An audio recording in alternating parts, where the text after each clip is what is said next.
श्रोते हो, आज आपण श्री स्वामी नृसिंह सरस्वती चरित्रामृत मधील अध्याय 23वा बघणार आहोत.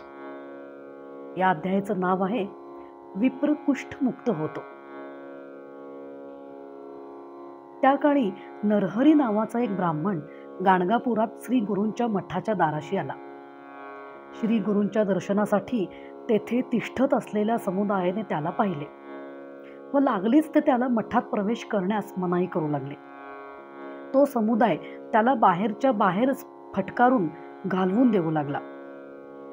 नरहरी काकुळतीस येऊन त्यांची विनवणी करू लागला व म्हणू लागला, मी तुम्हा कोणालाही माझा स्पर्श होऊ देणार नाही. या अभाग्याला हे डोळे मिटण्यापूर्वी एकदाच श्री गुरूंना डोळे भरून पाहण्याची इच्छा आहे. मी त्यांना दुरूनच वंदन करून जाईन. त्यांनी होऊन विचारल्या विना त्यांना माझे दुःख, माझी इच्छा सांगून त्रासही देणार नाही. तेव्हा कृपा करून मला प्रवेश करू द्या. हे त्याचे तळमळीचे शब्द कोणीही ऐकेना. शेवटी तो आपल्या मनातच म्हणाला, देवा, तुझी इच्छा, तुझे दर्शनही या पाप्याला घडू नये अशीच जर तुझी इच्छा असेल तर त्याला ही माणसे तरी काय करणार. तुझ्या इच्छेविना झाडाचे पानही हलणार नाही. जे काही घडते आहे ते सर्व तुझ्या इच्छेने. असे म्हणून नरहरीने त्या धुळीतच श्री गुरूंना अश्रुपूर्ण नयनांनी भक्तिभावाने साष्टांग नमस्कार घातला. हे नाट्य ज्यावेळी बाहेर चालू होते त्यावेळी श्री गुरु दर्शन देण्यासाठी एका प्रशस्त खोलीत रत्नजडित चंदनी आसनावर बसले होते. खोलीत फार गर्दी दाटू नये म्हणून थोड्या थोड्या समुदायाला प्रवेश देऊन खोलीचा दरवाजा बंद केला जाई. त्याप्रमाणे त्यावेळी अंदाजे 40 ते 50 निरनिराळ्या व्याधींनी गांजलेल्या, संकटांनी त्रासलेल्या भक्तांचा गराडा श्री गुरूंभोवती होता. श्री गुरु त्यांच्या अडीअडचणी ऐकून त्या निवारणार्थ त्यांना उपाय सांगत होते. एवढ्यात नरहरीने फाटकापाशी उभे राहून आपल्या मनाशी जे शब्द उच्चारले ते सर्व शब्द सुस्पष्टपणे श्री गुरूंच्या कानी आले. श्री गुरूंना त्याची करुणा आली. हे शब्द कानी येताच तेथेच उभ्या असलेल्या शिष्यास श्री गुरु म्हणाले की बाहेर एका दीन बापुड्यास मठात प्रवेश करण्यास तेथील जनसमुदाय मनाई करत आहे. तो दुःखी गांजलेला मनुष्य मला तेथूनच वंदन करून परत चालला आहे. त्याला मी येथे बोलावले आहे असे सांगून घेऊन ये. पळत जा.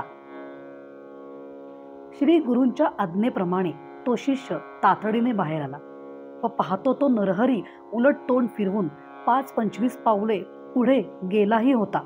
धावतच त्याच्याजवळ जाऊन शिष्याने त्याला श्री गुरूंचा निरोप सांगितला. नरहरीला तो निरोप ऐकून आश्चर्य झालं. तो शिष्यासमवेत परत फिरला.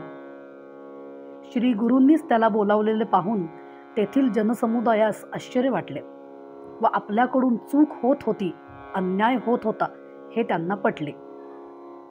तेथून श्री गुरूंकडे जाताना त्या दीन नरहरीने त्या जनसमुदायाकडे तिरस्काराने पाहिले नाही किंवा आपण कोणीतरी विशेष आहोत अशी अहमभावनाही त्याच्या मनात प्रवेशली नाही. तो खाली मान घालून निमूटपणे त्या शिष्यामागून अंतःकरणात श्री गुरूंच्या कृतीचे कौतुक करीत व कृतज्ञता व्यक्त करीत श्री गुरूंपाशी गेला. श्री गुरूंपाशी पोहोचताच आनंदाश्रू ढाळीत त्याने श्री गुरूंना काही अंतरावरूनच साष्टांग नमस्कार केला व तेथेच उभा राहिला. हे पाहून श्री गुरु प्रेमळपणे त्याला म्हणाले, घाबरू नकोस. निसंकोचपणे जवळ येऊन बैस. मन मोकळेपणाने तुझी व्याधी, व्यथा मला सांग. प्रथम तू कोण आहेस तेही सांग. श्री गुरूंचे हे प्रेमळ शब्द ऐकून त्याला त्यांच्या दयेने भरलेल्या अंतःकरणाची ओळख पटली. आजपर्यंतच्या जीवनात त्याने कोणाकडूनही असे आपुलकीचे, प्रेमाचे शब्द ऐकले नव्हते. तो श्री गुरूंना म्हणाला, माझे नाव नरहरी असून आपस्तंभ शाखेचा भार्गव गोत्रीय ब्राह्मण आहे. मी यजुर्वेदाच्या आपस्तंभ शाखेचे संपूर्ण अध्ययन केले आहे. पण दुर्दैवाने संपूर्ण शरीर या कुष्ठाने व्यापल्यामुळे सर्वजण माझा तिरस्कार करतात, माझा अपमान करतात, मला जवळ सुद्धा उभं राहू देत नाहीत. पदोपदी माझा सर्वांकडून अपमान केला जातो. सगळे सोयरे संबंधीही मला जवळ करत नाहीत. एक वेळच्या स्वच्छ भोजनालाही मी पारखा झालो आहे. समृद्ध कुटुंबात जन्म घेऊनही जीव जगवण्यासाठी माझ्याच दाराशी उभे राहून मला भिक्षा मागावी लागते. मागील जन्मात मी अनंत घोर पापे निश्चितच केली असणार, म्हणूनच हे अशा प्रकारचे दुःख भोगणे प्राप्त झाले.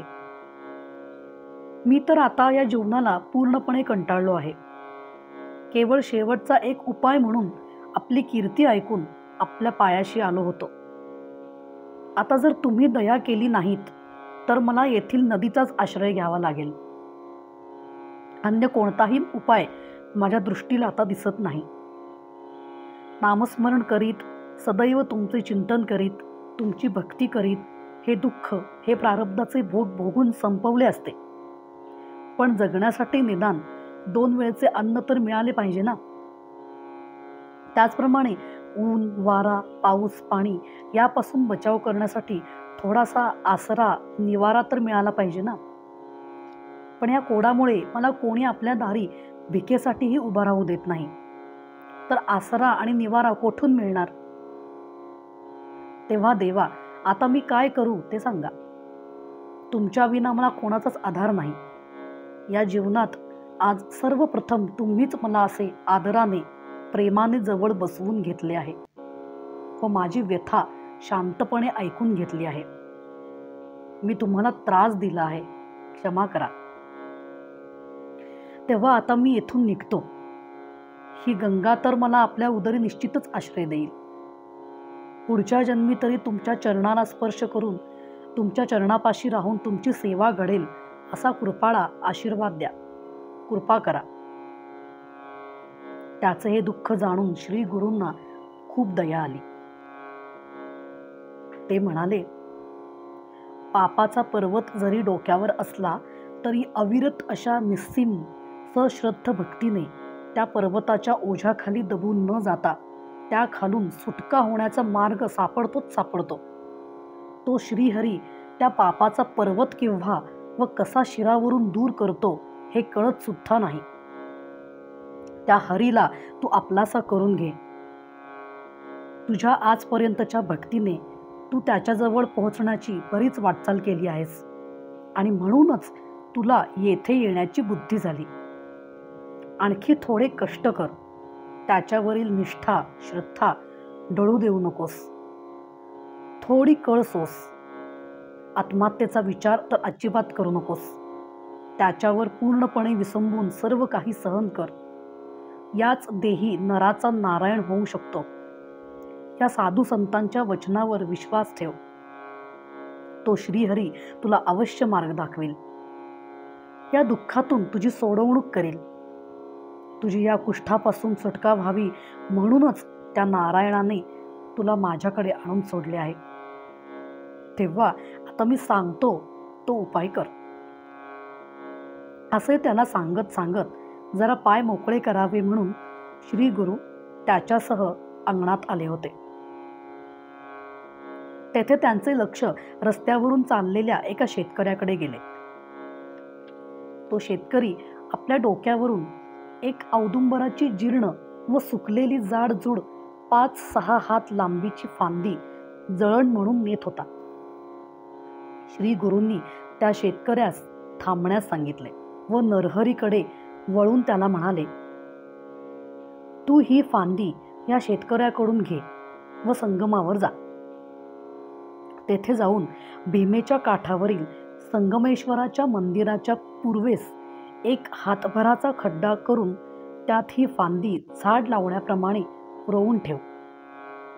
अशा प्रकारे ही फांदी रोवल्यावर संगमावर स्नान करून संगमेश्वर महादेवाचे व रोवलेल्या अश्वत्थ फांदीचे विधीपूर्वक पूजन कर. पूजन आटोपल्यावर पुन्हा स्नान कर व 2 कळशा भरून पाणी फांदीच्या मुळाशी घाल.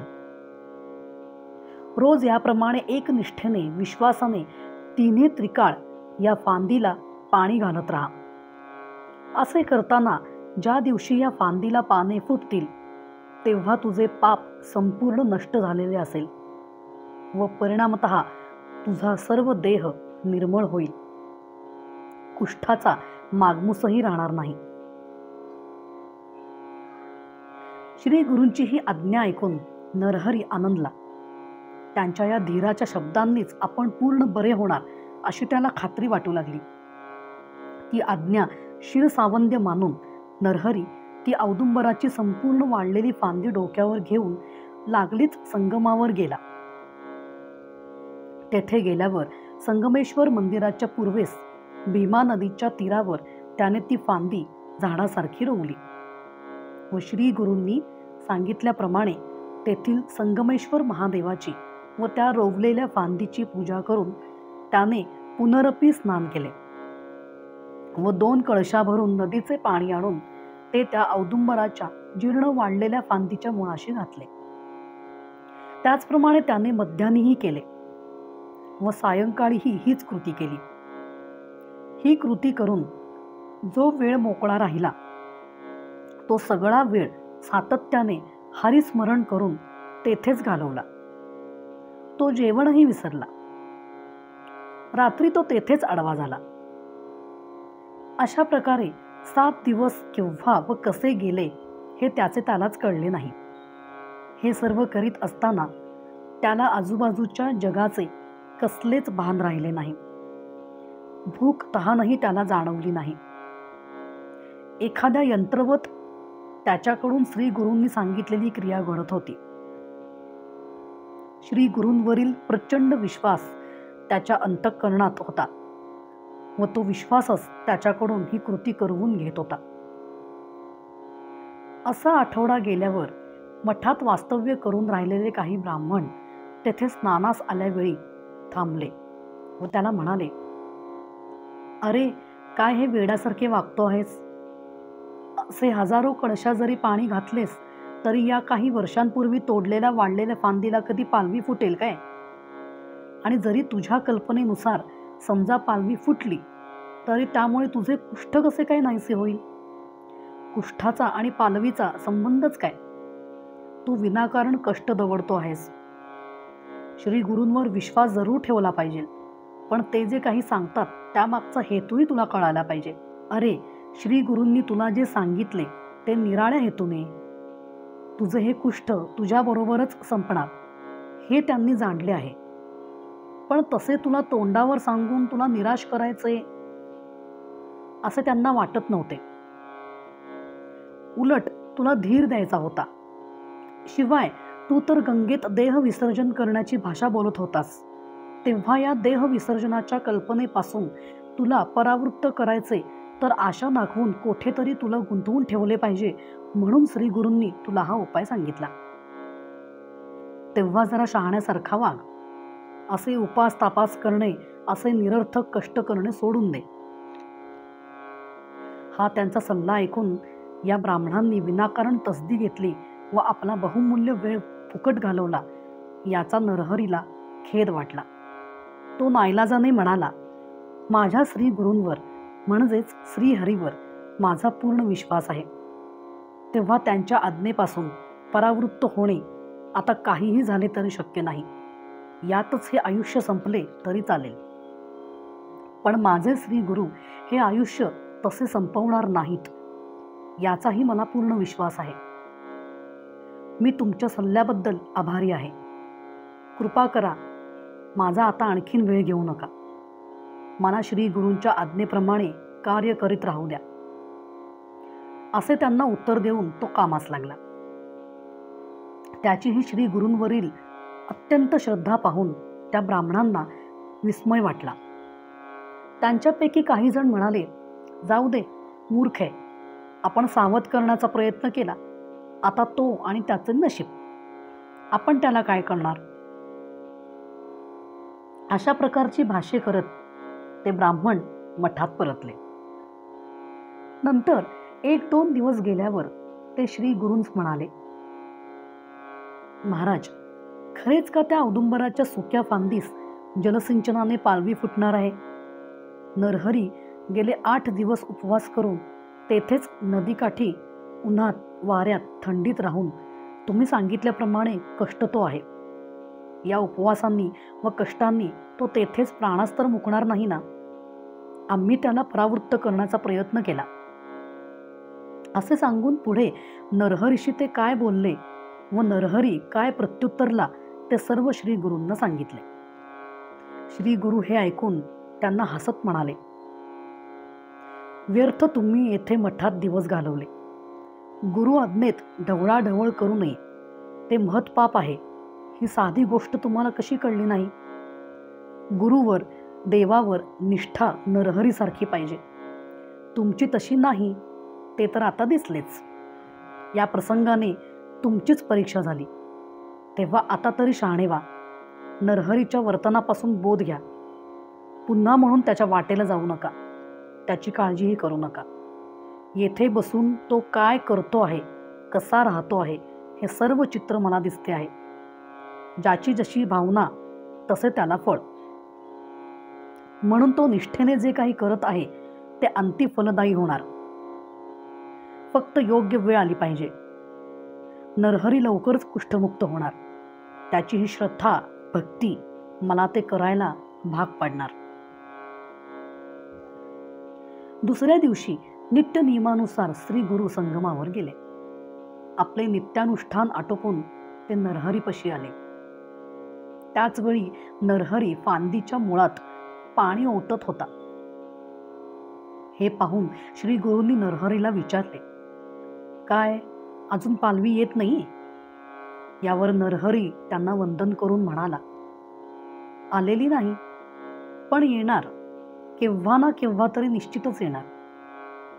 हे त्याचे जबर विश्वास असणारे उत्तर ऐकून श्री गुरु आनंदले व म्हणाले, येथे आलोच आहे तर मी सुद्धा थोडे पाणी घालून तुला मदत करतो. असे म्हणून श्री गुरूंनी आपल्या हातातील कमंडलूतून थोडे पाणी घेतले व ते पाणी त्या फांदीवर शिंपडले. श्री गुरूंनी पाणी शिंपडताच मोठा चमत्कार झाला. त्या वठलेल्या जीर्ण फांदीला पालवी आली. त्या फांदीला पालवी फुटताच श्री गुरूंच्या वचनानुसार नरहरीच्या देहावरील कुष्ठ पूर्णपणे नष्ट झाले. एवढेच नव्हे तर त्याचा संपूर्ण देह सतेज कांतीयुक्त असलेला दिसू लागला. नरहरीला खूप आनंद झाला. त्या आनंदाच्या भरात श्री गुरूंची स्तुती कोणत्या शब्दात व कशी करावी हेच त्याला कळेना. पण अंतरीच्या जबर इच्छेने त्याला स्फूर्ती प्राप्त झाली, ज्ञान प्राप्त झाले. शब्द संपत्ती एकवटली व त्याचे मुखातून श्री गुरूंची स्तुती करणारे एक सुंदर अष्टक बाहेर पडले. श्री गुरु ते अष्टक ऐकून आनंदले व म्हणाले, कन्या, पुत्र, धन व गोधन यासह तुझी संतती वाढेल. तू ज्ञानी झाला आहेस. तू माझ्या सर्व शिष्यात थोर असा भक्त आहेस. तुझ्या वंशातील लोकही वेदशास्त्र संपन्न होतील. तू तुझ्या गावी जाऊन तुझ्या कुटुंबियांसह येथेच राहण्यास ये. येथे आमच्याजवळच सुखाने राहा, असे श्री गुरूंनी त्याला सांगितले. श्री गुरूंना वंदन करून तो आपल्या गावी परत गेला. अध्याय 23 इथे समाप्त झाला. श्री गुरुदेव दत्त.